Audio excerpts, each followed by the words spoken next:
Joseph, and I too want to second what Pastor Benita uh, said about, and I'm joking. Uh, I love Bernita, and I love all the sisters.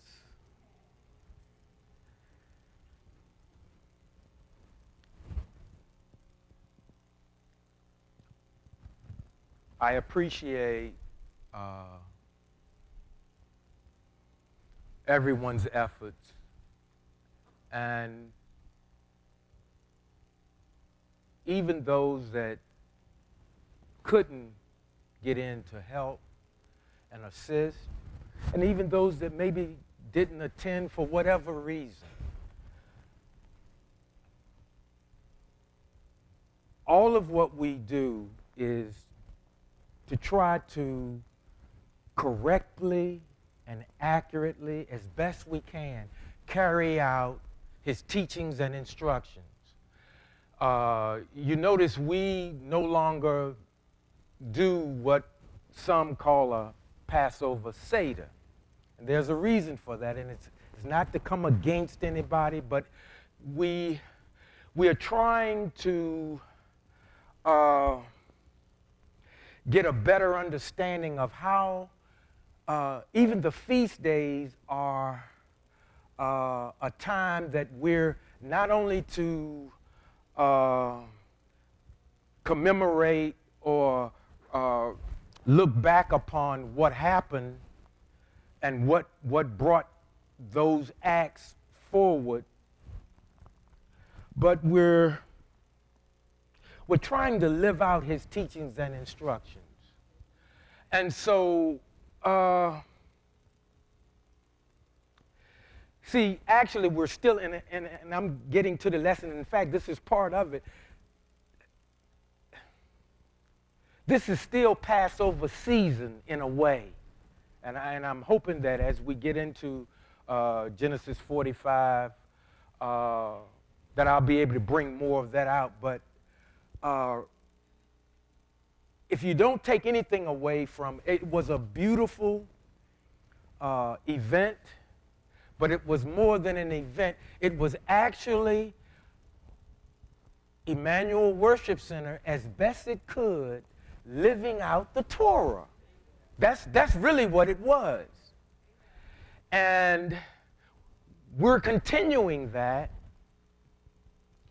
And it might look a little off-center at times, and there are challenges that come as we continue to try to bring this thing about, not only just to be different, not only to push the Hebraic perspective, but just to live it. You see, yes, they were freed from bondage, but they were also being brought out for testing. And that's where we are. We're still in the testing. Now I know, we're living large in America in spite of all of what has happened. And he has blessed us, and he will continue to bless us. But this thing about the challenges that we've got to face, we've still got challenges to face, and we're also still trying to not only reconnect and revive our family ties, our personal family ties, so that it will begin to mirror the effort and the intent that we're trying to become a real family here. But see, it'll happen a lot faster if we work at home. The people that really know us, the people that are quick sometimes to remind us of how we used to be. And that sometimes brings about hard feelings. And I know that, and it's not an easy process. But I'm imploring you in this Passover season, fortify your family relations. If it's no more than, well, we don't call each other. Well, you be the one to call. We don't gather. Well, those that will come, you offer your space. Well, I don't have a big space. Well, offer it anyway. See, we have to, and I was really happy, Greg's wife, she remembered, I said, in every one of your families, you be the go-to person. You be the go-to person. You be the go-to person. What do I mean by that? You be the one that say, hey, you know, I say I follow Torah. So if everybody else still thinks I'm weird or whatever, I'm going to do what thus saith the Most High.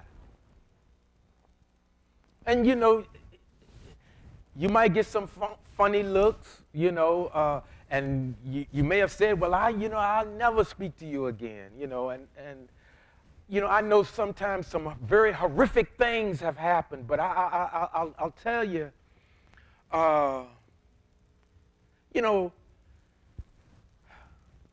the more family you lose, the more appreciation you start to have for those that remain.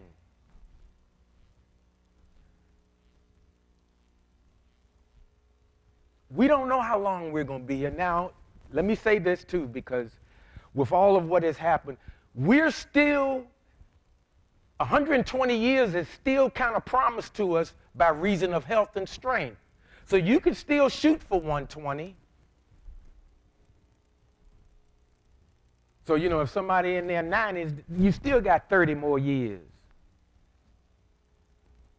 If you choose to. And see, it's more than just, well, I choose that. Well, no, we got to eat right. Barry, you know, we got to cut out sugar. I was watching some stuff, and they was talking about all the drinks, and of course, they listed everything that I like. And I got mad. I called Ralph a name. It wasn't a bad name. But I really, you know, I'm gonna put forth some effort. Like I told you, Ralph, I said, I'm not gonna lie to your face. I'm not gonna quit it all. But they even said, you know, cut back. This is what they were saying. Cut back on that stuff. You know, and then they gave you some other things, beet juice, cranberry juice, and 100% juice, because, you know, a lot of stuff have so much sugar in it. You know, I like fruit punch, where they were saying fruit punch is just bad, and, you know, I don't want to get into all of that now, you know, but I'm telling you, I know the theme for Passover was, you know, they came out of bondage, and, you know, we're all excited, and you know, they were on their way out of Egypt. But this thing with Joseph, see, Joseph had a family rift. See, and you know, the thesis of this thing is family dynamics. Family dynamics. And even in the presentation that the men gave, you know, a lot of the guys, they kind of mentioned Joseph, and I was glad how they had tied all of that in. Because in 45, you know, he had him go out, come back, bring Benjamin, and of course, the father, you know, he says, in the father's mind, hey, I've already lost one son, and now, you know, this guy who was Joseph is wanting Benjamin to come, and you all know the story, and I mean, we've heard it 100 times, but folks, particularly the sisters, um, one word I would request you remove from your vocabulary is boring. And there's a reason why I'm asking you that. I've talked to a lot of young ladies, middle-aged ladies, older ladies, and I asked the question in a certain way, and those in the household of faith and those that never said one way or the other, I outlined a situation, and I was surprised that that word kept coming up. And I said, well, why is that considered boring?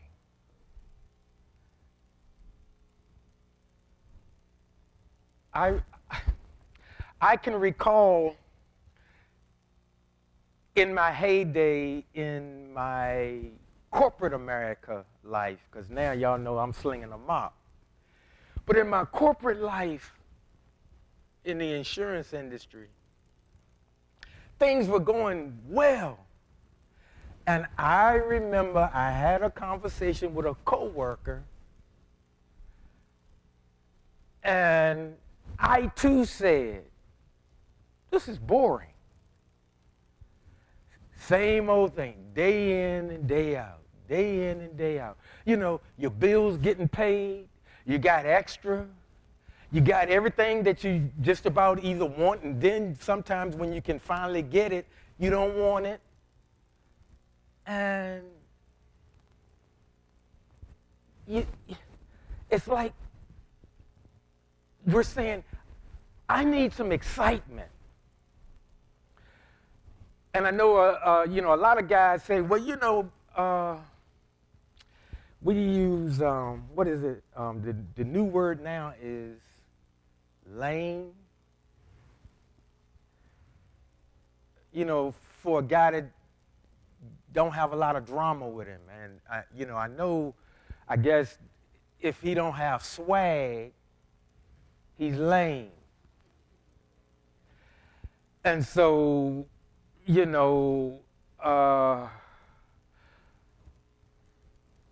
exciting guy gets chosen. Or, they'll go out with the exciting guy. But the exciting guy might not have enough money in his pocket to pay the tab. But again, I get back to that word boring, and I remember we were talking, and we had gone out to lunch, and they were feeling the same way. Well, I'm telling you, folks, not more than probably 4 to 6 months, stuff started happening. Excitement came on the scene. And you know what kind of excitement came on the scene? The company profits started dwindling.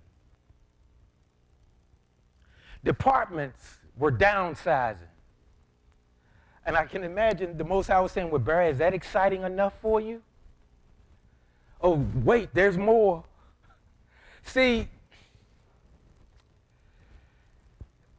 I know most of us have heard familiarity breeds contempt. And saints, I'm trying to tell you that sometimes, man, when even in captivity, and because really we're still in captivity, but we're living pretty good to be in captivity. But sometimes we get so used to things running smoothly, we just think, is this all there is to it? And this is a far cry from how glorious it's going to be. But I have seen in my own life, and I see in a lot of lives, sometimes when things are going well, we either do something or make a decision or make a choice that brings chaos in our lives. because we were bored. People come to churches, leave churches, go to churches. Why? I've outgrown them, which is a joke, but, let them do what they do. And that's not just, I'm not talking about just here, I'm talking about anywhere. I'm like, how can you outgrow something? How many people have mastered the teachings and instructions? None of us have. So how can you say that out of your mouth?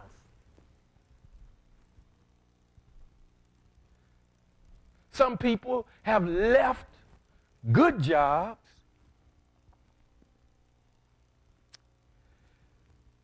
and then the place you went to, it was exciting, but it quickly turned. A lot of believers, I'm still in search of the perfect church. Well, when you get there, there goes perfection. What does all this have to do with family dynamics? Everything. Because see, when you're looking for a family and you've either become bored or you've fallen in disfavor with your family, what are you bringing when you get to situations where his love is required? What are you bringing? A lot of us will say, well, there's no love there. That's a cold place. There's no love there. Well, you bring the love. Again, if you want a friend, you have to be friendly.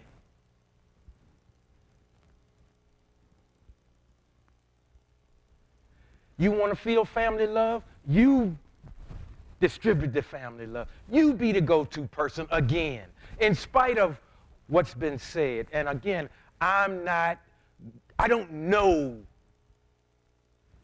anybody else's family history, but I know mine. And so, like anybody, yes, there are always situations, circumstances, things that come up. But I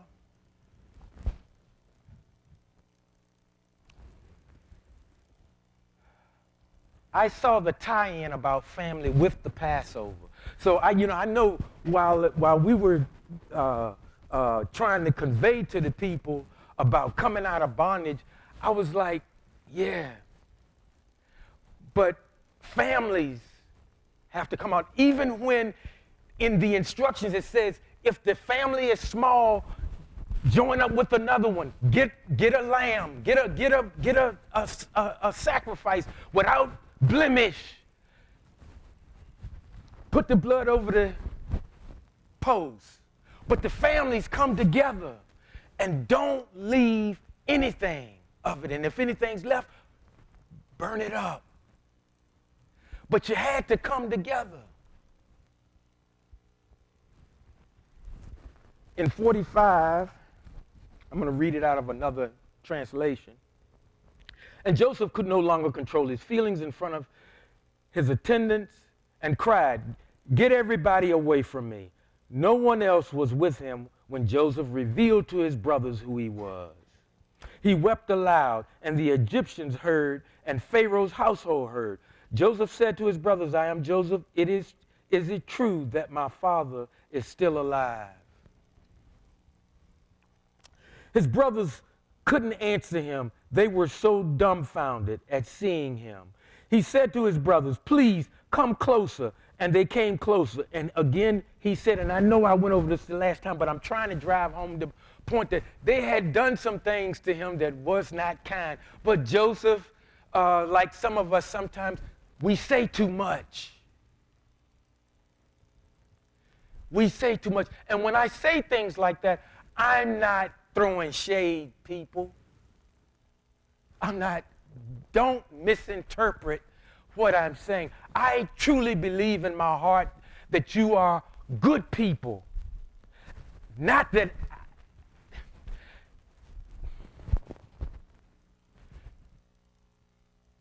we want to do right. We want to do what's right. We want to do what's right. But we're in a time and a place where that's what people are looking for because they want to take advantage of us. And I'm not saying don't help. We should help. But we need to use wisdom in this. And so Joseph's breaking things down. He's saying, I am Joseph, your brother, whom you sold into Egypt. But don't be sad that you sold me into slavery or angry at yourselves, because it was Yah who sent me ahead of you to preserve life. See, now, you know, I've said in times past, and I'm not saying this like I'm some scholar or something, or I'm not saying it like that, but I am saying when we read our Bibles, a lot of times we read it kind of like we are studying a subject matter, but it's you know, there's more that was said than what's printed on the page. There's, you know,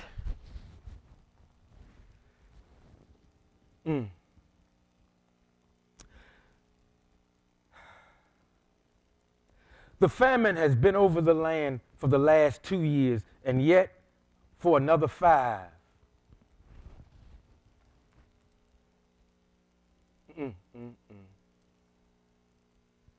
5 more to go. God sent me ahead of you to ensure that you will have descendants on earth and to save your lives in a great deliverance. Passover was a deliverance. Here's another type of deliverance. You, yourself, your family is having a Passover or has had a Passover. Deliverance has come. Now, are you going to walk through as a family? Or are you going to keep fighting this journey by yourself? I don't need nobody. I don't care what people think of me. We're lying to ourselves. All of us want to be loved by somebody. And with men, the best thing you can do is give us respect. This thing about love language, which I'll keep my opinion about love language to myself, but that seems to be a term that's gained a lot of traction. Well, a man's love language, if it is such a thing, is respect.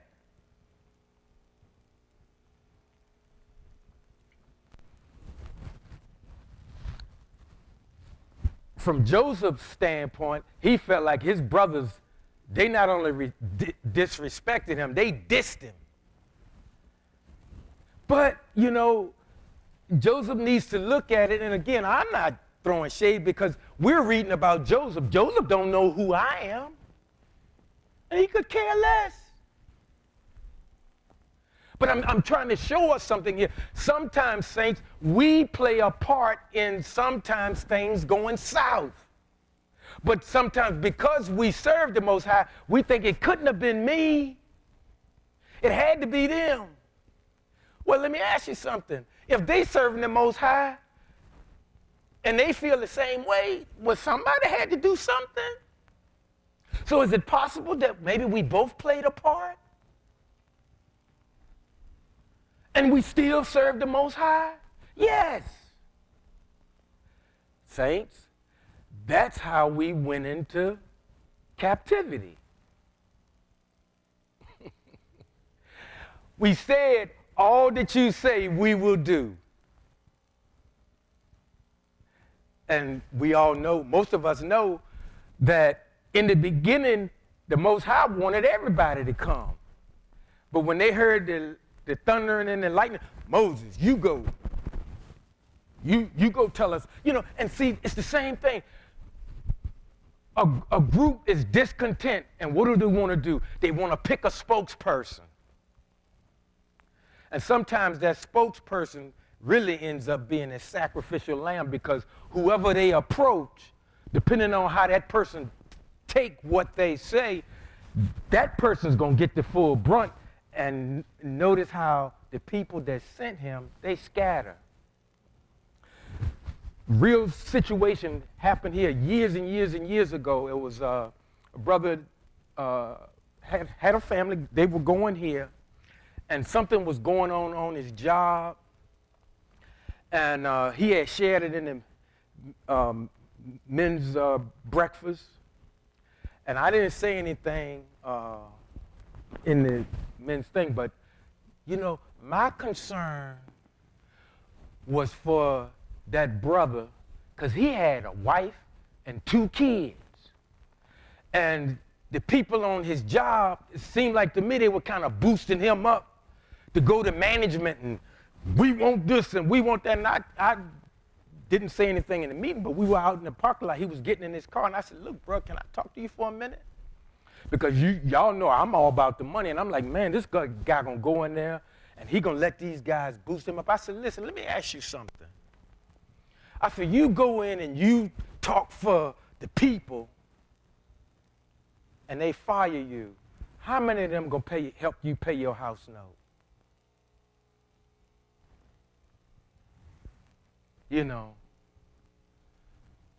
And you know, of course, he a grown man. He do what he want. I said, bruh, my concern, I said, I'm not saying I don't care about your coworkers. You know, I like for the company to do well, but why do you have to be the spokesperson? Don't do that, man. Don't do that. I don't think he did, but that's what I left him with. I didn't try to make him tell me what he was going to do. I mean, you know, like I said, he a grown man. He had to do what he had to do, but I just wanted him to realize a lot of times people will boost you to do something, and they'll tell you, I'm right behind you. But really what they're telling you is, I'm way behind you. Because if this don't go well, you're going to get it yourself. Same thing. I had a situation when I was living in Texas. They sending a petition around in my department. And I got the petition, and I held it on my desk. And I wasn't going to sign it. And they want to know where their petition was. And so I told them, I said, listen, you put your name on this thing. And again, you know, hey, I'm far away from home. That's the only job I got right there. I'm like, you want me to do this? I said, listen, none of us can afford to lose our job. I said, this is not the way to handle this thing. And so nobody came to ask me for the petition, but the department head found out about it. And he said, he called the whole department in. He said, if I find out who was behind it, I'm going to fire them. Now, I know to some of the people, they probably thought, you know, because that's another thing. There was another dynamic going on. And I didn't really realize it. But when I went to the place, I could tell there was a little indifference. And I later found out as we became more friendly toward one another, a lot of people that were native, you know, they were from where it was. I don't want to say it on streaming. The people that were born and raised there, that worked there, they said a lot of the professional positions went to people like myself. In other words, companies were getting people to transfer in, and other people were saying, well, look, I got a degree, I went to here, but, you know, I can't, how did you get this spot? And I said, well, you know, the company I was with, they transferred me out here. And they said, well, we went to so-and-so and so-and-so. And what I'm saying is they weren't too friendly at first with transfers, people that came in, because a lot of them were like, hey, I was qualified for this. And of course, we didn't know anything about this. They were flying people in from all over everywhere. But the point is, when people are trying to get you to do something, it's best to be like, hey, listen, not me. And it doesn't make you a coward. It makes you wise. Because if he had gotten a hold of that thing, everybody that had signed that thing, they would have lost their job. And I'm not saying that to project anything about myself, but sometimes, folks, all committees ain't good committees. And I'm going to leave that alone and get back to the lesson. But that's part of the lesson, too. And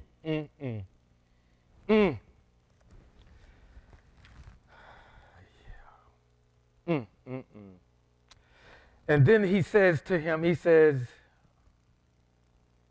so it was not you who sent me here, but Yah has also made me a father to Pharaoh, Lord of all his household and ruler over the whole land of Egypt. In other words, you know, yeah, bruh, you done me wrong. You sold me into slavery.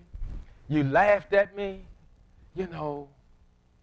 But, and he wasn't bragging then. He was hurt, but he still reached out. See, so if all of that happened to him, can we not reach out? Maybe somebody did say something kind of sideways to you. And then when I say family, I'm not just talking about immediate family. What about your cousins? You got, don't answer. I want you to think about, you got some cousins that we don't hang no more. Can you be the bigger person and try? I mean, the worst thing they could do is say, well, no, Barry, look, I think that's real nice that you trying to live for God and all that. I am too, but I still don't want to see you. Well, if they tell me that, that's what they're going to tell me. But I should at least try, if that be the case. See, are we really willing to, are we too high-minded? No one rejects me. You know, I'm a prominent member at my church. So what? I mean, I'm being real here, you know. I'm being real. Passover is a time for family as well. And that's how it's relevant to today. Yes, we were able to tie Yeshua into it too. But even when he was on the cross, what did he say? He said, behold your mother. He was still thinking family, even then, getting ready to check out here. Of course, he was coming back, but he was getting ready to check out. Family was still important. See, we got to look beyond what the system teaches. And I'm not against Christianity. I'm not. And I'm not even throwing shade at the system, because for some of us, the system was all we had. But that's not all we got now. We got to grow, folks. We got to grow.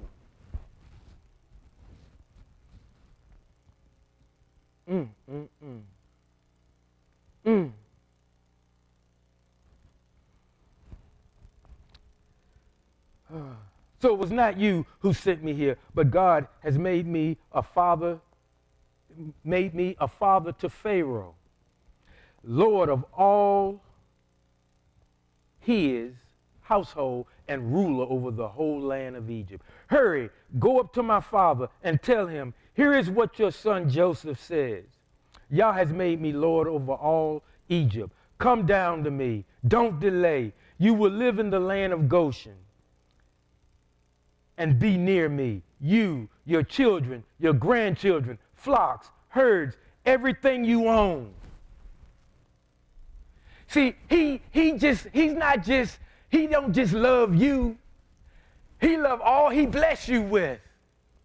And see, as long as the stuff don't get in the way, because sometimes, folks, our stuff make us puffed up.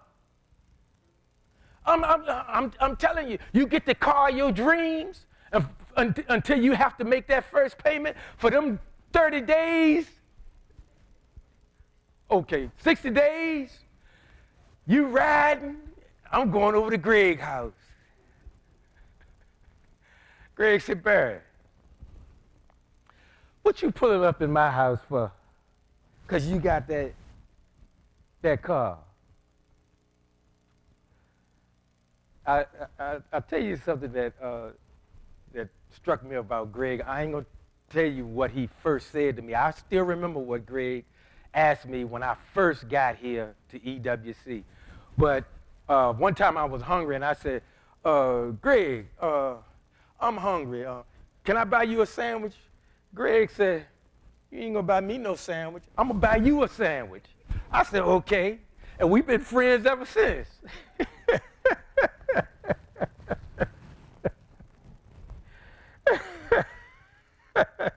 But I still remember, Greg, the first question you asked me. I don't know if you do or not.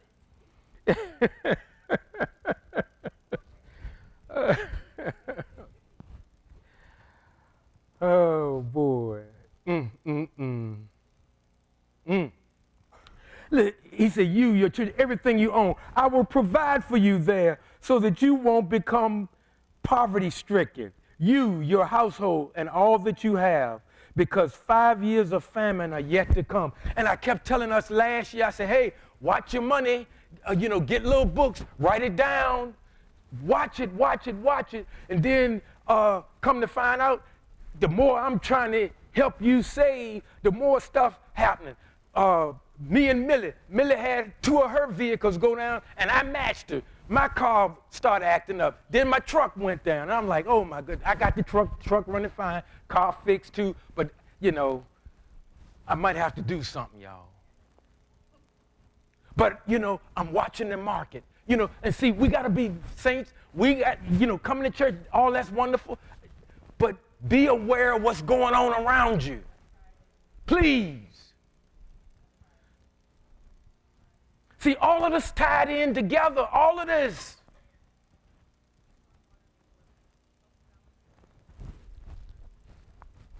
And no, Francis, don't do nothing. I'm all right.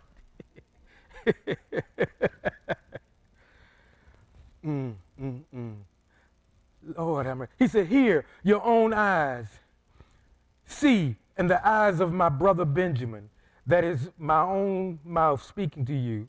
Tell my father how honored I am in Egypt and everything you have seen, and quickly bring my father down here. And see, folks, look at what they had been through. And, it's not on the page, but his brothers, that thing had to gnaw at them. What they did, that thing had to gnaw at them. That's why they were so dumbfounded, because, sometimes, hey, have you ever done something wrong to somebody? And you think, man, if they ever find out it was me, you know how uncomfortable that phone ring and you see their name on the message board? Or you coming out the mall or something and they coming straight at you?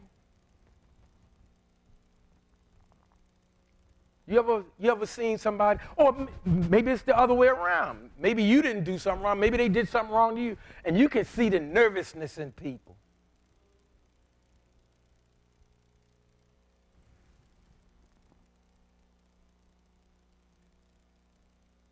And then, sometimes Most High, he touched people's heart.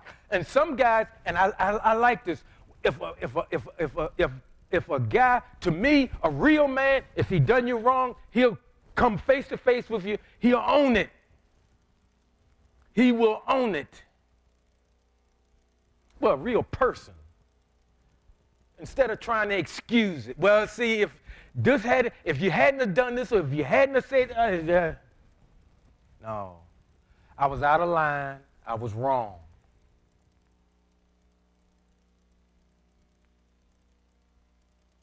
And if it was financially related, don't make the apology and don't have no money to give them their money back. Because I'm sorry, that's not enough. That's not enough.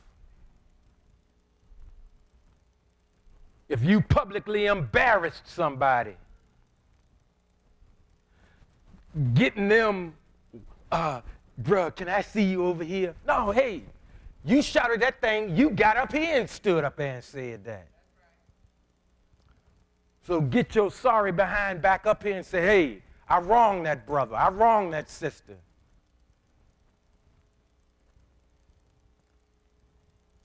See, but a lot of us, we can't do that. We think we got a reputation to protect. And I'm going to tell you something. People might not think as highly of you as you might think. They may not,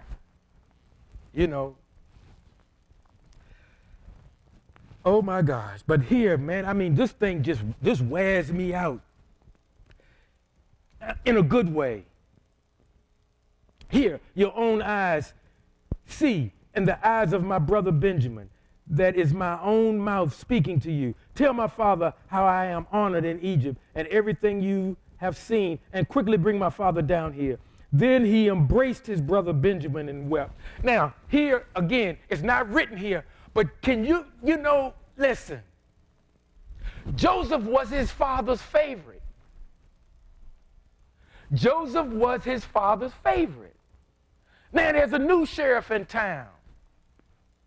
And see, I'm not saying that this is written, but Joseph was a human being. And all of us have emotions, and envy is an emotion. A little twinge of jealousy,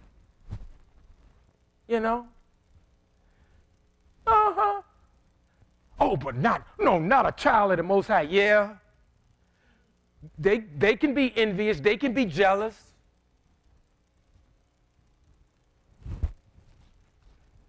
Then he embraced his brother Benjamin and wept, and Benjamin wept on his neck, and he kissed all his brothers and wept on them. After that, his brothers talked with him. The report of this reached Pharaoh's house. Now see, brothers fight, and maybe some sisters fight. I don't know, they may just argue back and forth. I don't know. I just hope they don't be coming to blows, because I remember some song talking about some queen swinging. I was like, well, if you're a queen, you're not supposed to be swinging,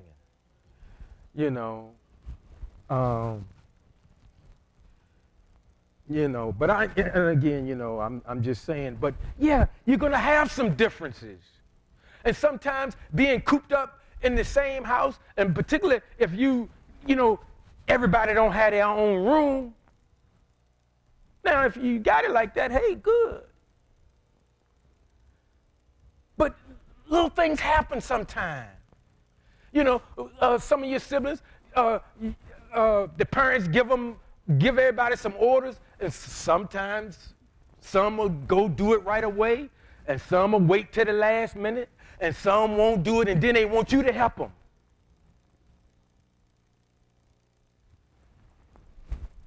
I mean, little stuff, happens, and then sometimes, unfortunately, big stuff happens too. And when I was saying try to reach out, I know sometimes some things are so horrific, space needs to stay for people's safety.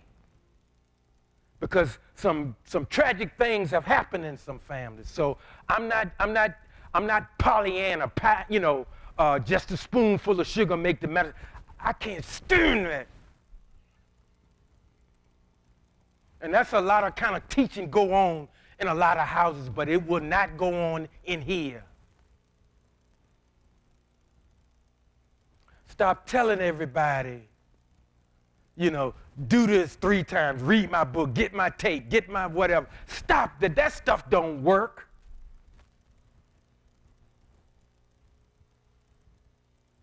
People are being set up. And it's all designed to get your money in their pocket.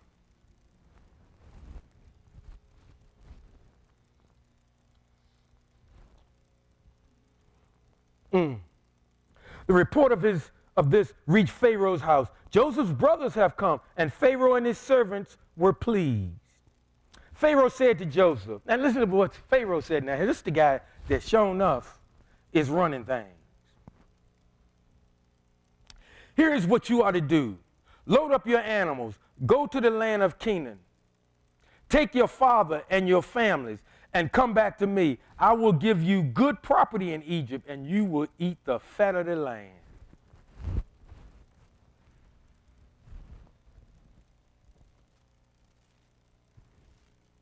Happy days are here again for now. But remember now, 5 more years of challenges are coming.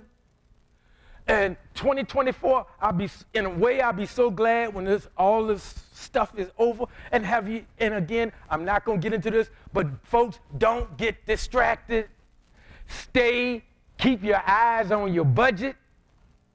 If you don't have a budget, create a budget, stick to your budget, because see, it's not all gloom and doom. Part of the reason why I'm trying to get you to watch your funds is because once some of this ugly pass, then it'll be time to buy. But see, if you living up to everything you got now, when the pricing drop in several industries, you can't take advantage of it. See, it's all in timing. I'm not trying to, I can't run your household. I can barely run mine. Not true. I can run mine. But folks, when tough times come, there'll be a period for those that were wise.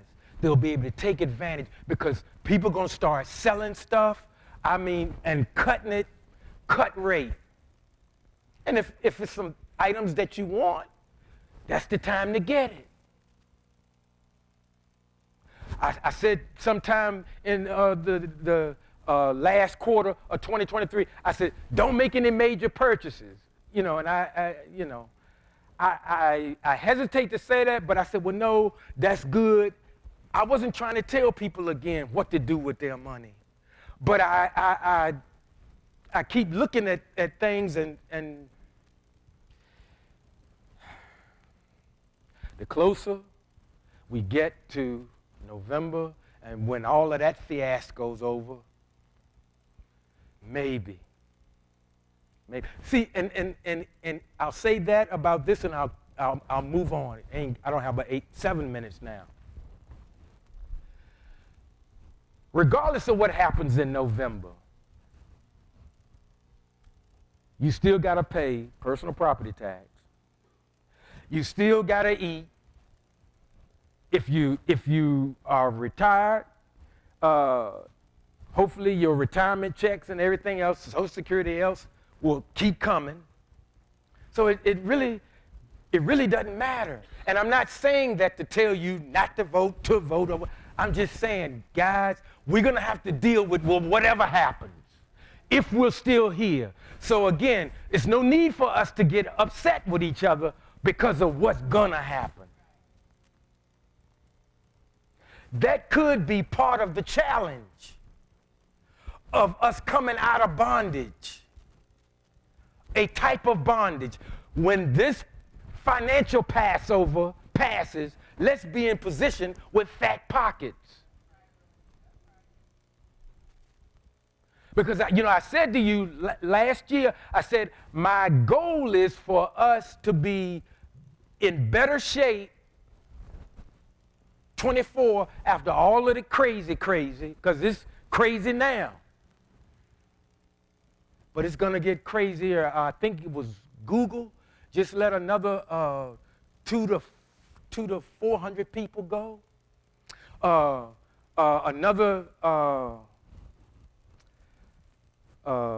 can say this, Mr. Musk shut down a whole division of those charging units. The people that put those together, they don't have a job. Now,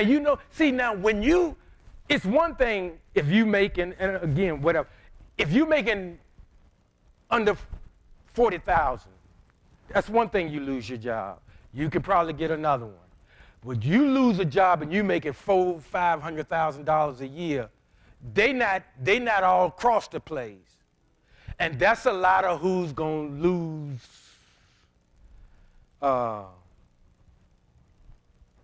That's hard. Silicon Valley, those people are hurting. I have something I want us to see, but we're not going to see that today because, like I said, we're going to get out of here. But I'm saying all of that, and I'm tying all of that in because the same type of thing is happening. The same thing is happening. See, it's more to, if you want to get more out of coming here, be prepared to hear more than just a cute Bible story. Because, folks, the scams are up. The scams are up. My goodness. And again, I'm not saying this, oh my God, he's so fearful. Hey, we can come through this and we can be in position to win. The people that's got the real money, that's who I try to track. When I see them cutting back, and I'm talking about people that got $1 million in the bank or wherever they got it, flush up. When they start cutting back, what do you think we should be doing? See, I'm not talking about people that look successful. And there's nothing wrong with that. I'm not knocking that. But folks, some people are doing this with smoke and mirrors. And that wind is going to blow real tough, and it's going to blow a lot of mirrors over. But if you got a budget and you're sticking to that budget, hold on to the budget. And the wind gonna blow, but when it's over, if it's something you want now, you can go get it. And not only that, maybe you at a place to where, Barry, I really don't need anything else. Wonderful. You got brothers and sisters that might need something. And you should start with your family. But don't forget us. See, blessings are for us, but not just for us. If we're following the Most High, we want to see everybody else doing well.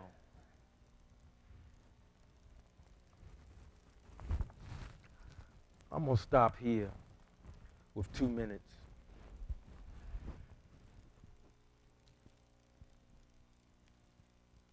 Saints, it's not all gloom and doom, and I don't mean to come across that way. I'm just saying these are serious times, though. These are serious times, and we need to be a little more serious. Now, again, still, even in times like this, yes, you can enjoy life. Yes. In fact, he wants us to, but he wants us to be balanced in all things. All things. And look closer at the feast days and not only internalize it, but then take it, get the proponents of it, and say, well, how does this apply to my life? You know, some of us may not have looked at Passover as a time for family. Maybe we didn't. And I'm not saying that I came up with something ingenious. I'm just sharing what was impressed upon my heart about this thing. It's a time for families to come together. Those that can. And if nobody else will do it, again, you be the one to do it. God bless you. Thank you for coming out.